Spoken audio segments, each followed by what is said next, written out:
عشية اجتماع دول البريكس. منظمة البريكس ستعقد اجتماعا مهما يومي أو بين يومي 22 و 24 أوت الجاري. اليوم وزيرة الخارجية الجنوب إفريقية ناليدي باندور نشرت قائمة الدول التي تريد الانضمام إلى عضوية المجموعة، وقالت جنوب إفريقيا وهي آخر دولة انضمت إلى مجموعة البريكس التي تأسست عام 2009 أن هنالك 44 دولة تريد أن تنضم إلى مجموعة البريكس، ولكن 23 دولة قدمت الطلب بشكل رسمي. تم اليوم نشر قائمة الدول التي تقدمت بطلبات رسمية للانضمام إلى منظمة بريكس، وهي الجزائر. تعرفون بأن الجزائر قدمت طلبا في هذا السياق منذ فترة، وهذا الطلب الرسمي كان قد تم الإعلان عنه وتوفير الظروف المناسبة، وحتى كان هنالك اهتمام كبير رسمي وأكاد أقول شعبي بالبريكس، حتى اللي ما كانش يعرف البريكس ولا يعرفها. الجزائر، الأرجنتين، بنغلاديش، البحرين، بيلاروس، بوليفيا، فنزويلا، الفيتنام، كوبا، هندوراس، مصر، إندونيسيا، إيران، كازاخستان، الكويت، نيجيريا، فلسطين، السعودية، السنغال، تايلاند، الإمارات، إثيوبيا، المغرب. المغرب اليوم آخر دولة قدمت طلبا رسميا للانضمام إلى البريكس. معليش عاند ولا تحسد، أوكي، لأنه حتى البعض كان يقول واش تديروا بها البريكس، أنتم اقتصاد منهار. وهما يعني أسبوع قبل اجتماع جنوب إفريقيا قدموا طلبا رسميا. فوزيرة خارجية جنوب إفريقيا اليوم نشرت قائمة الدول المعنية بتقديم هذا الطلب الرسمي، وقالت الوزيرة في مؤتمر صحفي عن جدول أعمال هذا الاجتماع: سيبحث زعماء بلدان بريكس أثناء القمة مسألة توسيع المنظمة. يعني نقطة أساسية هي توسيع المنظمة، رغم أن الاجتماع الأخير يعني لو تذكرون وزير جنوب إفريقيا مع بقية وزراء الدول التي تمثل البريكس قالوا بأنهم لم يتفقوا على المعايير النهائية لقبول العضوية، وسيرفعون تقريرا بهذا الشأن إلى اجتماع القمة الذي سيكون هذا الأسبوع أو الأسبوع القادم. فقلت بأن سوف يناقشون توسيع المنظمة، وأيضا هنالك نقاش آخر. يعني وزيرة جنوب إفريقيا كانت متحفظة، ولكن سفير جنوب إفريقيا لدى البريكس اليوم السفير أنيل سوكلال في مقابلة صحفية بمكتب بلومبرغ في جوهانسبرغ أكد بأن المجموعة المؤلفة من 5 دول ناشئة تعتزم مناقشة تعزيز استخدام العملات المحلية في التجارة بين الدول الأعضاء، وهذه نقطة بالغة الأهمية، لأنه أصلا البريكس تأسست حتى تخلق عالم ثنائي القطبية ولمواجهة الدولار الذي تهيمن بواسطته الولايات المتحدة على الاقتصاد العالمي، وبالتالي على السياسة وعلى القرار العالمي.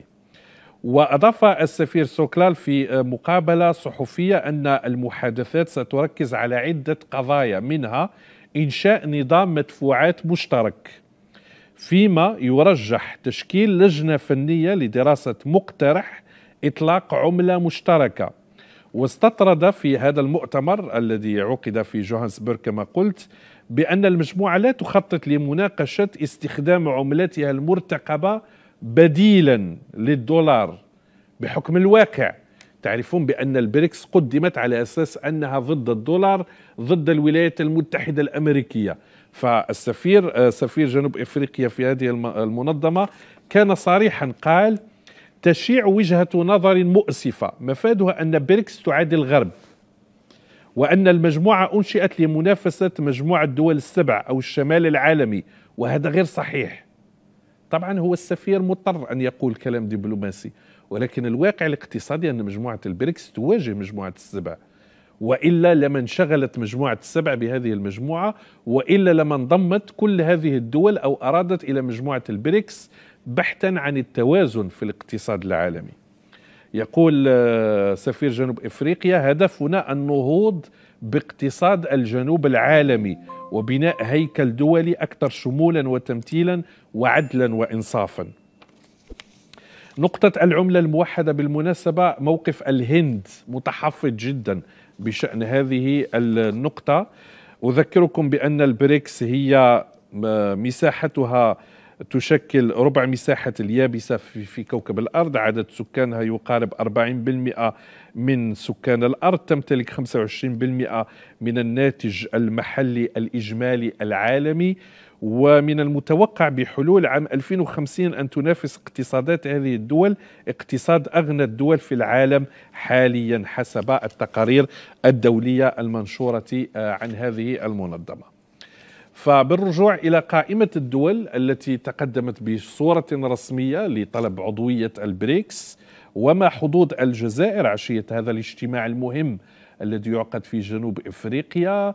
أيضا الجزائر قدمت إسهاما ماليا مهما للبنك الذي تمتلكه المجموعة، وكان الرئيس الجزائري قد صرح في آخر خرجاته الإعلامية بأن الجزائر قطعت خطوات كبيرة جدا في الانضمام ولو كملاحظ إلى هذه المجموعة، وتحوز على موافقة 3 دول من مجموع 5 مع انتظار طبعا نتيجة الاجتماع الذي سيكون في بشأن انفتاح الرباط على الانضمام منظمة بريكس، لكن المصادر الرسمية تلتزم الصمت حتى الآن بشأن الخطوة. ويرى الخبيران أن انضمام الرباط يشكل نقطة قوة بالنسبة لها في علاقتها الدولية، فيما يطرح إشكالات بشأن علاقتها مع الجانب الأوروبي الذي ينظر لأي تحرك للرباط تجاه الشرق بغير الرضا، ويعاني من صدمات في علاقته مع دول المنطقة. وفي وقت سابق من الأسبوع الحالي، قالت وزارة خارجية جنوب أفريقيا إن ما يقرب من 20 دولة قدمت طلبات رسمية للانضمام إلى الكتلة، بينما أكدت أكثر من 30 دولة حضورها في القمة المقبلة. ومن بين المتقدمين لعضوية بريكس 6 دول أفريقية هي الجزائر ومصر وإثيوبيا والمغرب ونيجيريا والسنغال. لا تنسى الإعجاب وضغط زر الجرس والاشتراك لكي يصلك الجديد وكل ما هو حصري.